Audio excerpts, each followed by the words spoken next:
ছাত্র জনতার তোপের মুখে এবার পদত্যাগ করলেন নেপালের প্রধানমন্ত্রী কেপি শর্মা ওলি। টানা দুদিনের বিক্ষোভের মুখে গদি ছাড়তে বাধ্য হলেন তিনি। 9 সেপ্টেম্বর দুপুরে দি কাঠমান্ডু পোস্টের এক প্রতিবেদনে দেশটির প্রধানমন্ত্রীর পদত্যাগের বিষয়টি জানা যায়। এছাড়া ব্রিটিশ সংবাদ মাধ্যম বিবিসির এক প্রতিবেদন বলছে, নেপালের প্রধানমন্ত্রী কেপি শর্মা ওলি পদত্যাগ করেছেন বলে তার সচিবালয় এক বিবৃতিতে নিশ্চিত করেছে। কেপি শর্মা ওলি সেই বিবৃতিতে জানিয়েছেন, চলমান সংকটের সমাধানের পথ সুগম করার জন্যই তিনি পদত্যাগ করেছেন। মূলত সামাজিক যোগাযোগ মাধ্যমের উপর নিষেধাজ্ঞা ও দুর্নীতির বিরুদ্ধে প্রতিবাদ জানাতে 8 সেপ্টেম্বর থেকেই নেপালে চলছে বিক্ষোভ।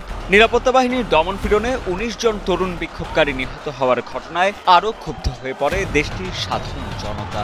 সরকার শক্ত হাতে বিক্ষোভ দমনের চেষ্টা করলে পরিস্থিতি আরও উত্তপ্ত হয়ে ওঠে। 9 সেপ্টেম্বর ভোরে কারফিউ উপেক্ষা করেই রাজপথে নেমে আসেন বিক্ষুব্ধ ছাত্র জনতা। উত্তাল হয়ে পড়ে রাজধানী কাঠমান্ডু সহ পুরো নেপাল।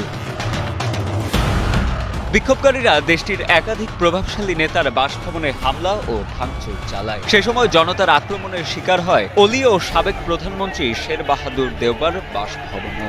এছাড়া রাজনৈতিক দলগুলোর কার্যালয় পরিণত হয় লক্ষ্যবস্তুতে। এদিকে নিরাপত্তা শঙ্কা ও বিরূপ পরিস্থিতির কারণে নেপালের ত্রিভুবন আন্তর্জাতিক বিমানবন্দরের সব ফ্লাইট বাতিল করা হয়েছে।